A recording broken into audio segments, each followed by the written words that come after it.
bisa yang penting-penting mungkin bisa ditandai sehingga nanti kalau ada pertanyaan-pertanyaan yang sekiranya sudah tertera di sini kita sudah tidak perlu tanya lagi, kita sudah bisa.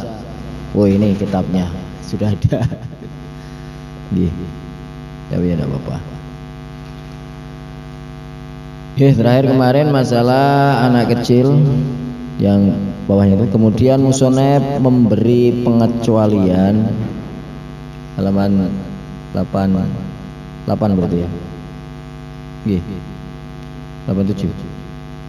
Kemudian musonef memberi pengecualian pada masalah air kencing dalam kata ucapan beliau kecuali air kencing seorang anak bayi laki-laki yang belum makan makanan. Maksudnya ialah seorang anak bayi laki-laki yang belum pernah memperoleh makanan dan minuman yang dianggap sebagai untuk makanan pokok. Tapi kalau hanya sekedarnya, hanya selingan, itu nanti tidak masalah. Kadang-kadang kan sedikit-sedikit dikasih apa gitu. Nah itu kalau belum dijadikan sebagai makanan inti, hanya sekedarnya saja, ini masih dianggap air susu asli. Nah, asli. Ini baik dari susu binatang atau apa ASI manusia tidak masalah, yang penting asli. Nah, kalau susu bubuk itu sebenarnya asli atau dicampur? Sudah olahan. Kalau sudah olahan sudah menghilangkan. Kalau sudah memang dijadikan sebagai makanan intinya. Tapi kalau hanya selingan tadi tetap ASI yang masih sempurna. Sehingga keterangan berikutnya kita tengok dalam keterangan berikutnya. Air seni laki-laki atau air kencing untuk bisa suci, cara mensucikannya cukup hanya dengan memercikan, diperciki dengan merata. Hukum cukup ini dengan beberapa syarat. Tapi memerciki ini tidak langsung diperciki begitu saja. Ada syarat-syaratnya. Kita tengok di sini ada A. Yang pertama, air seni itu terlebih dahulu harus dibersihkan sampai sudah tidak ada lagi bebasan yang tersisa. Maksudnya zatnya harus dihilangkan terlebih dahulu sebagaimana najis-najis yang lain. Tidak masih kuyuh-kuyuh, masih kopyoh-kopyoh baru dikencingi langsung diperciki, tidak. Nah, diperas dulu. Kalau seandainya dipakaian berarti diperas dulu sampai lembab baru diperciki. Kalau di lantai juga harus dilap dulu baru diperciki. Kalau di kasur ngerembes, ya kalau sekiranya sudah nggak basah lembab, sudah meresap, karena tinggal perciki aja sudah cukup itu. Tapi ini untuk bayi laki. Kemudian yang B, najisnya tidak bercampur dengan perkara lain, nggak plus biol plus kencing. Nah ini kalau ini nanti jadi najis mutawasitoh ini, bukan muhafafah lagi. Anak kecil laki-laki plus biol plus kencing dan biolnya campur.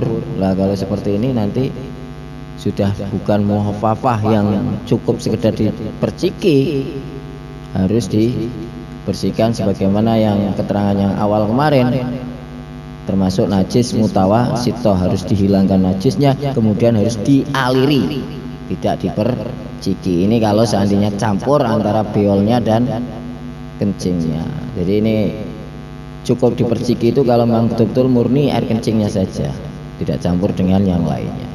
Kadang-kadang kan biol plus kencing kan.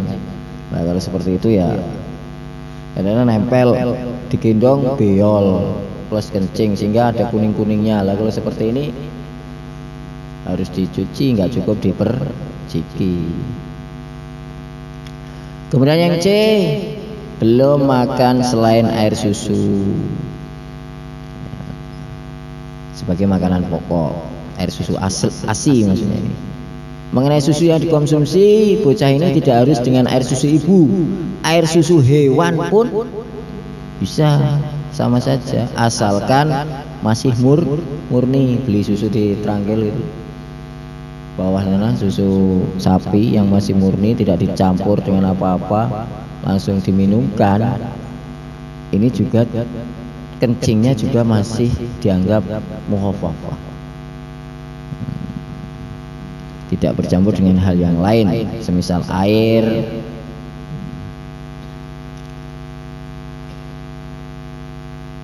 Kemudian dalam hal ini susu ini juga tidak harus berupa cair, sehingga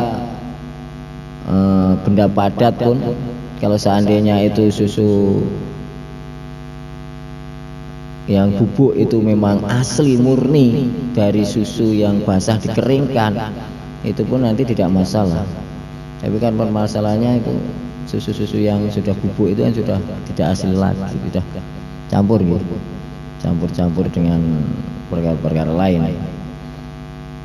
Jadi kalau seandainya dari kecil, dari bayi langsung diputus susunya dari ibunya, diganti susu dengko, susu yang bubuk itu, nanti ya langsung sudah jadi mutawasitoh, kencingnya harus seperti kencing orang dewasa hukumnya, sehingga wajib dibersihkan zatnya, kemudian dialiri. Kan banyak juga bayi-bayi yang dari habis lahir langsung diputus dari ASI ibunya, langsung diganti, disambung dengan. Kemudian cara yang D tadi bocah laki-laki, anaknya laki-laki, udah jelas.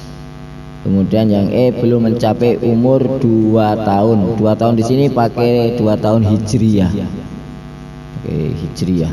Tapi biasanya antara hijriyah dan masehi itu enggak jauh beda. Cepetan mana ya?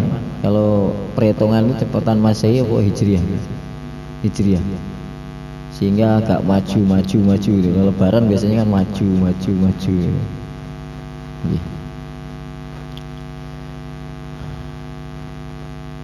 Kemudian berikutnya tengok di dalam cara membasuh, setelah keterangan tadi, setelah E, pun kepanggih. Di dalam cara membasuh benda yang terkena najis. Nah ini sekarang kondisi air untuk mensucikan najis ini ditengok airnya sedikit atau banyak. Ya, di sini di dalam cara membasuh benda yang terkena najis itu disyaratkan airnya harus didatangkan atau dituangkan pada benda yang terkena najis tersebut jika airnya itu cuma sedikit. Ya. Jadi kalau airnya cuma seember, bukan peci yang terkena najis yang dicelupkan, tapi peci yang terkena najis disiramkan, gitu. Sehingga kalau airnya itu sedikit, mana sedikit kurang dari 2 kolah, mana sedikit kurang dari 2 kolah. 1 ember kecil, ada air 1 ember kecil, kemudian ada baju atau kaos yang terkena najis. Lah ini jangan langsung dicemplungkan. Kalau langsung dicemplungkan, nanti malah semua air di situ jadi muta najis. Ya. Makanya mesin cuci itu kalau yang otomatis tuh airnya dari bawah atau dari atas? Dari atas. Ada yang dari bawah nggak? Mesin cuci. Nah, kalau jenis-jenis mesin cuci yang airnya itu ngalirnya dari bawah, begini, lah ini nanti apa pakaian-pakaian yang mau dimasukkan harus dipastikan dulu disucikan dari najis, karena kalau enggak berarti nanti statusnya itu bukan air mendatangi tapi air yang didatangi jadinya. Tapi kalau yang dari atas itu berarti kan air mendatangi najis. Nah ini kalau seperti ini tidak masalah selagi zatnya najis sudah hilang. Tapi kalau zatnya najis masih ada, beolnya anaknya langsung dicemplung, nggak dikopiok dulu, nggak dihilangkan muta najisnya dulu, langsung dicemplungkan di mesin cuci, digiling dengan pakaian yang lainnya, ya nanti yang lainnya jadi muta najis semuanya. Makanya untuk jaga-jaganya cara mensucikan pakaian yang mau dimasukkan ke mesin cuci ini harus dipastikan dulu zat-zatnya najis sudah hilang. Seandainya ada darahnya, darahnya harus diucek dulu baru dimasukkan mesin cuci. Jangan masih ada darahnya langsung dimasukkan mesin cuci. Nah, itu nanti kalau seperti itu berarti zatnya najis belum hilang. Walaupun air dari atas kemudian dikuopiok dengan yang lainnya, kok sampai warna ada darah yang tersebar. Nah ini ya nanti semua jadi muta najis. Ini kalau airnya sedikit ya. Jadi cara mensucikan najis kalau airnya sedikit, airnya yang harus disiramkan, dituangkan. Tapi kalau airnya banyak, maka apabila terbalik, bukan tadi. Kalau airnya terbalik, air yang tidak dituangkan misalnya, tetapi benda yang kena najis dimasukkan ke dalam wadah air tersebut, hukumnya benda yang kena najis tersebut belum dianggap suci. Ini kalau sedikit tadi ya. Sekarang kalau airnya banyak, adapun air yang banyak 2 kolah ke atas, maka tidak ada perbedaan antara benda yang terkena najis tersebut didatangkan. Kalau airnya banyak, jeding yang besar, kolam renang atau apa, ada pakaian najis, ini terserah mau dicemplungkan, dikuopiok di situ langsung, ataupun mau dituang-tuangkan, ya tidak masalah, selagi nanti najisnya itu tidak merubah sifatnya air. Tapi kalau najisnya saking bajunya darah tok, langsung dicemplungkan di kolam, dikuopiok di situ, kemudian langsung jadi merah, walaupun kolamnya besar, ya nanti semua muta najis.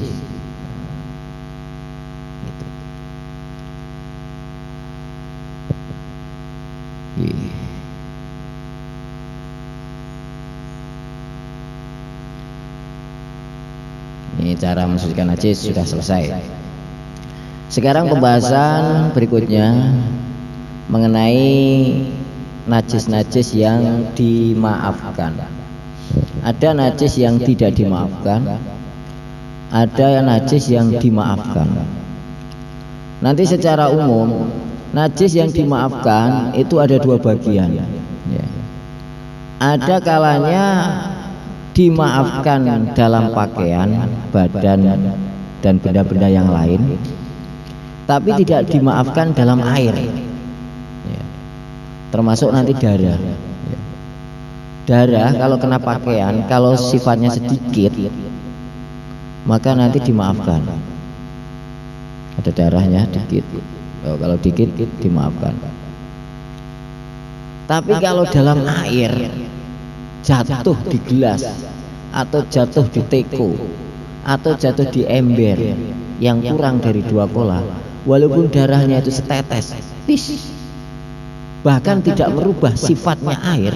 Kalau airnya itu sedikit, maka air sudah menjadi muta najis, tidak dimaafkan ya.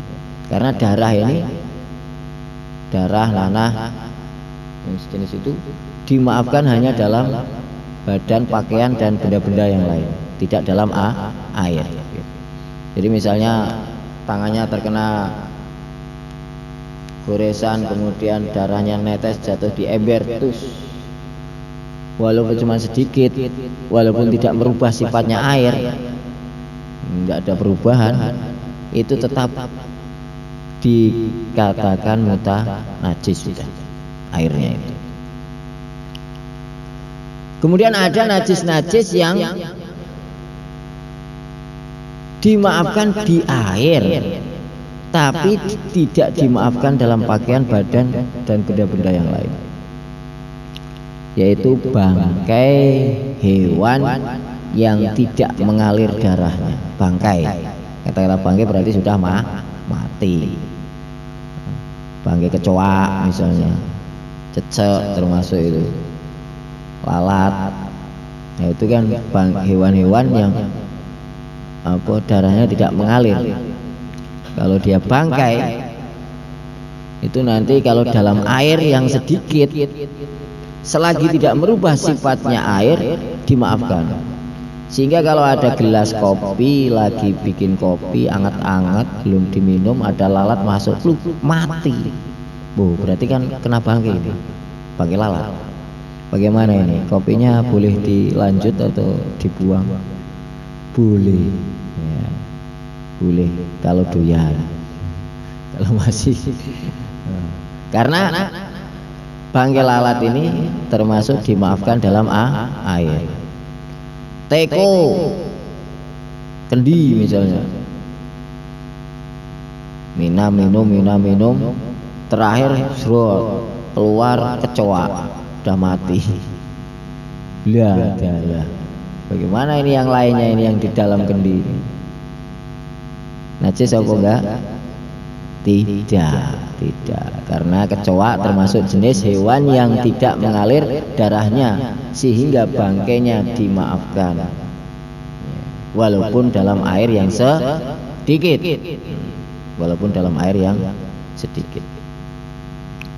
kecuali ada perubahan. Tadinya kendinya rasanya seger, kemudian tiba-tiba kok agak kecut-kecut gimana gitu. Pas ditengok, ya ada bangkai kecoanya. Nah ini kalau ada perubahan seperti ini ya nanti jadinya mutanajis.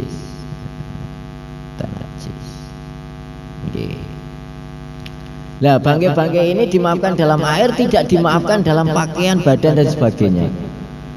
Sehingga kalau dikantongi cecak apa lalat, misalnya bangkai lalat kantongi tinggi, ataupun bangkai nyamuk, biasanya kadang sering ini nunggu di masjid dan nyamuk diceplek-ceplek, Pak di gua ning masjid, Pak keluar malas akhirnya di kantong.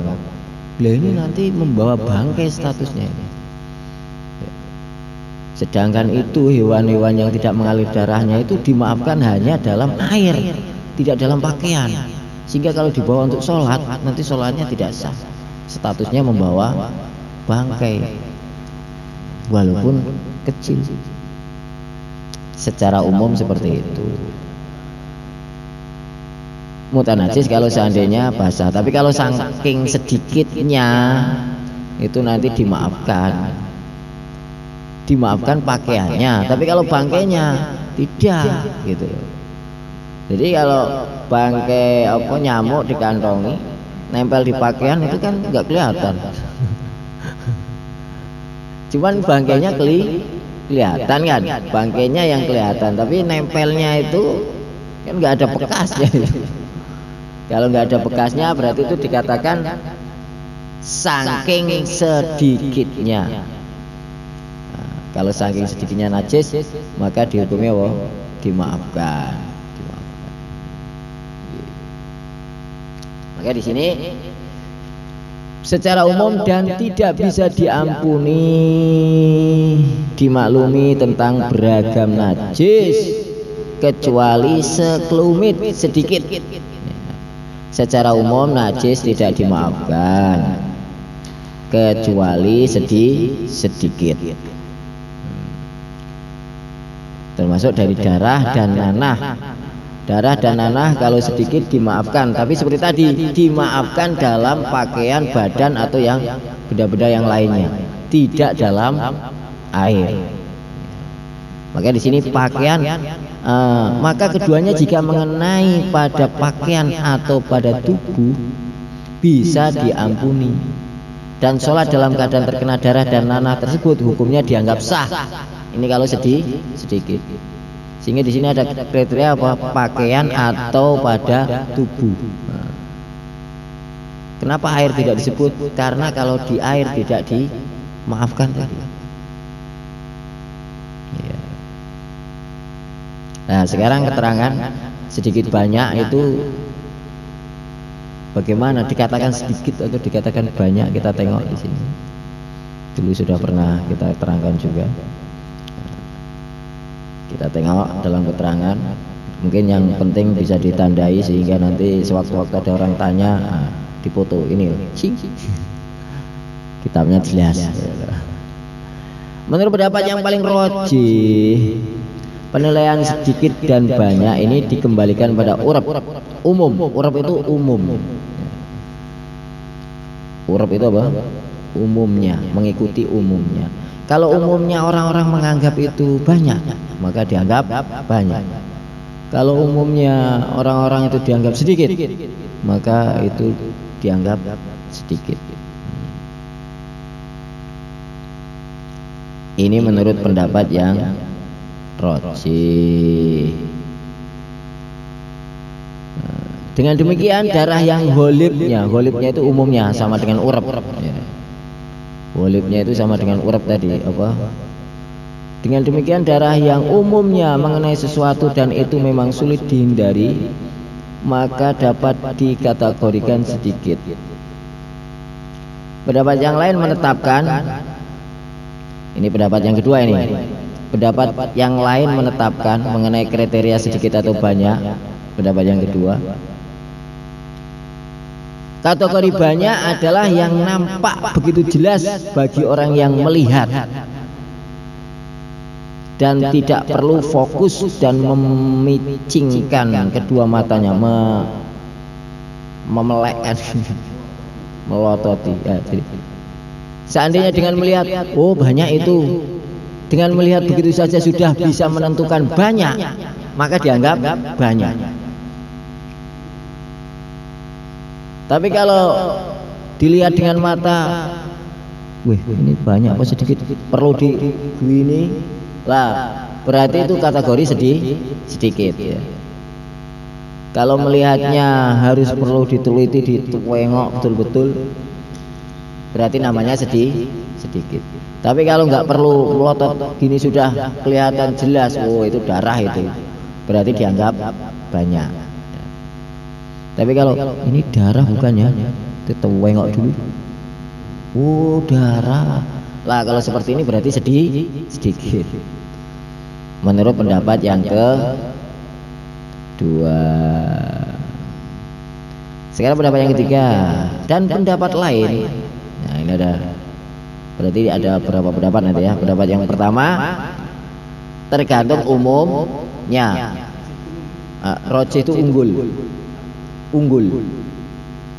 Rajih itu pendapat yang diunggulkan. Yang pertama tadi ya, pendapat yang diunggulkan menurut umumnya. Kalau orang-orang menganggap itu banyak, berarti dihukumi banyak. Kalau orang-orang menganggap sedikit, berarti dihukumi sedikit. Ini pendapat yang pertama yang rajih tadi. Kemudian pendapat yang kedua tadi, kalau seandainya dilihat dengan tanpa melotot sudah jelas bahwa itu najis, maka dihukumi banyak. Tapi kalau melihat tanpa melotot belum jelas, perlu didekati, perlu dipelototi baru oh najis ternyata. Berarti dihukumi sedikit. Sekarang pendapat yang ketiga. Dan pendapat lain juga, yaitu seukuran lebih dari 2 dinar. 2 dinar. Dinar itu logam uang 100-an zaman dulu ya. Uang dinar. Ada yang sudah pernah pegang uang dinar. Nah, dianggap sedikit, ada yang mengatakan tidak lebih dari seukuran lebih dari 2 dinar. Ini banyak kalau lebih dari 2 dinar itu. 2 dinar. Rong 2 kayak gini lah. Twing. Kalau 2 kayak gini, kurang dari itu dianggap sedikit. Kalau lebih berarti dianggap banyak. Pendapat yang keempat, dan ada yang mengatakan melebihi telapak tangan segini. Wah, segini. Berarti kalau ada pendapat yang mengatakan kalau darahnya itu segini menempel, ini dikatakan sedikit. Wah, ini pendapat yang ini pendapatnya mazhab lain, Imam Abu Hanifah ini mengatakan seperti itu. Jadi selagi tidak lebih dari telapak tangan, berarti masih kriteria najis yang sedikit sehingga dimaafkan. Sehingga dimaafkan.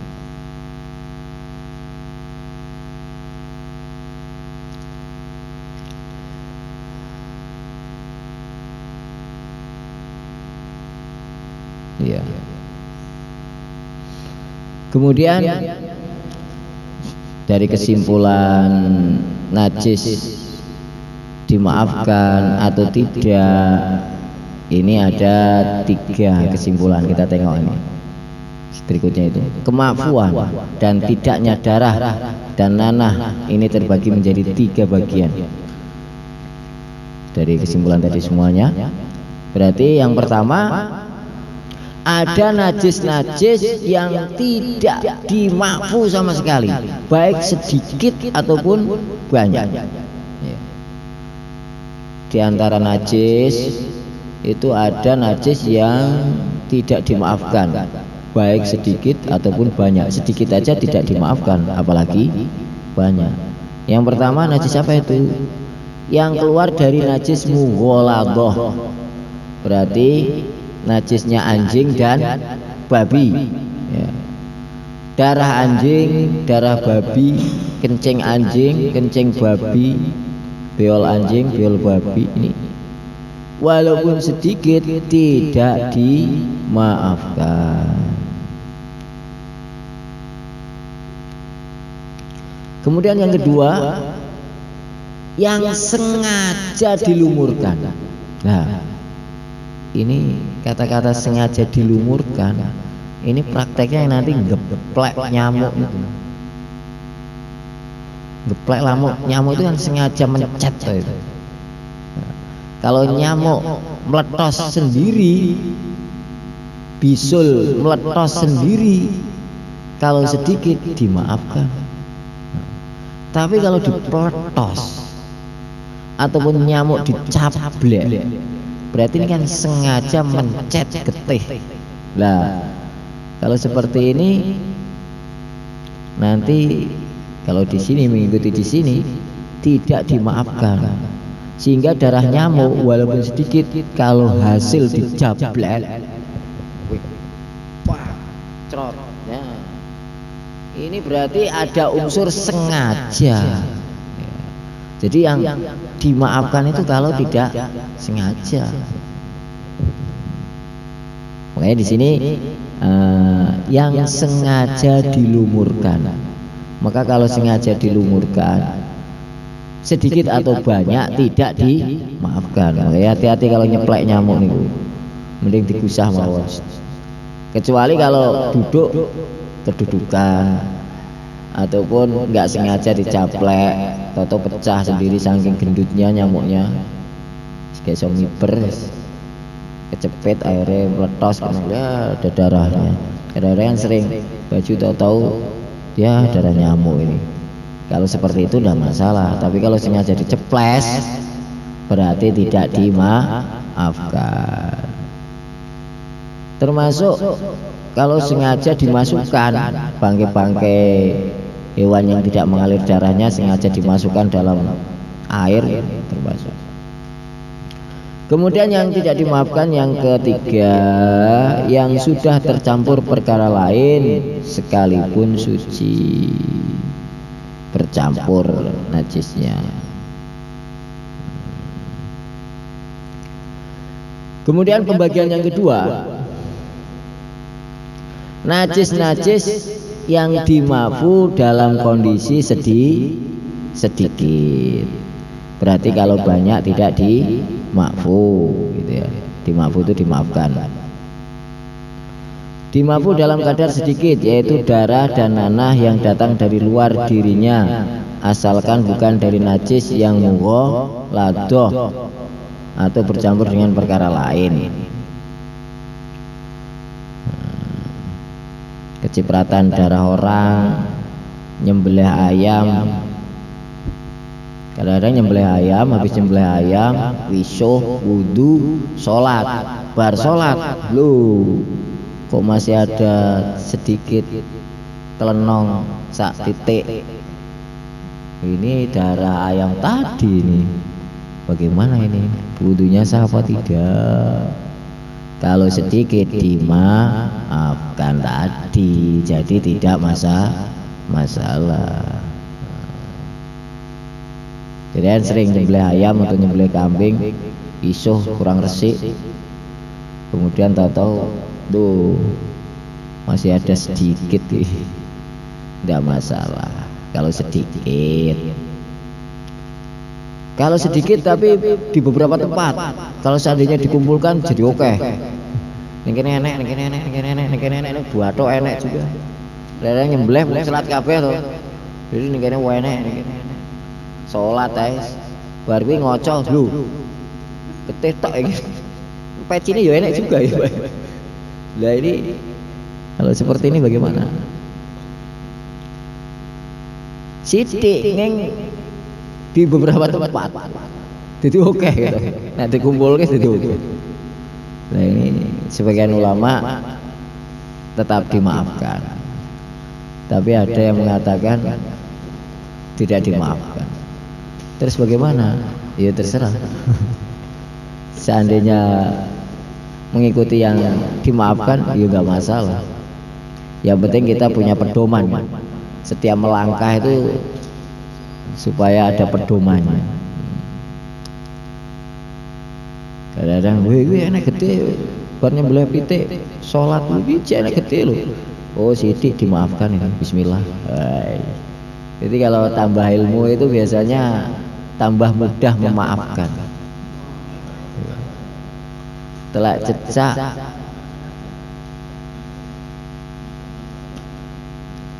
masuk ke iya. Sedikit. Kalau seandainya nggak ada perubahan saking sedikitnya, maka nanti dimaafkan karena saking sedikitnya tadi. Kecuali nawu akeh. Coba itu termasuk dianggap sedikit. Dianggap sedikit.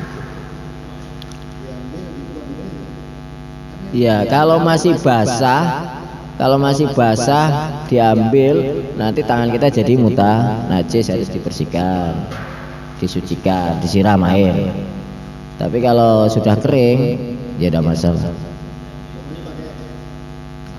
Oh, ya.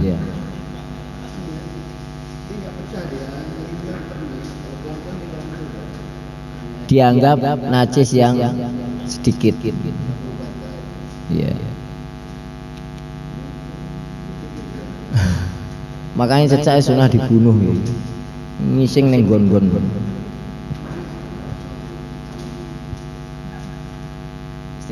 Istiqomah biasanya di tempat itu ya engko ning kono ngini nelek terus. Satu lagi.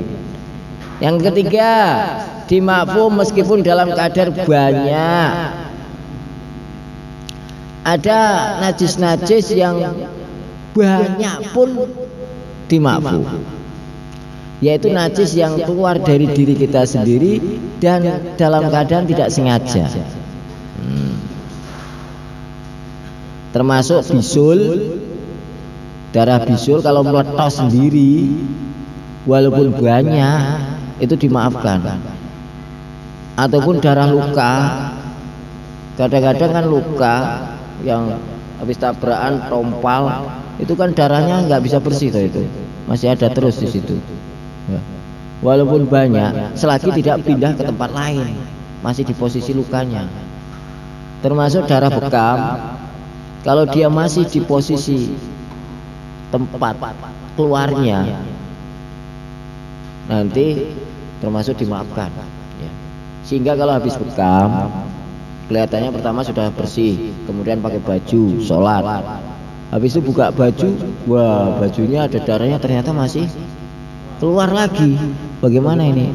Kalau masih berada di tempatnya, tidak pindah sampai dilewatkan, maka dimaafkan. Jadi di sini darah bisul, darah jerawat dimaafkan. Kalau banyak pun dimaafkan. Ini kalau keluar sendiri. Kalau keluarnya disengaja, nanti termasuk pembahasan yang pertama tadi, yang sengaja dilumurkan tadi. Kalau sengaja dilumurkan, jangankan banyak, sedikit saja tidak dimaafkan. Gitu.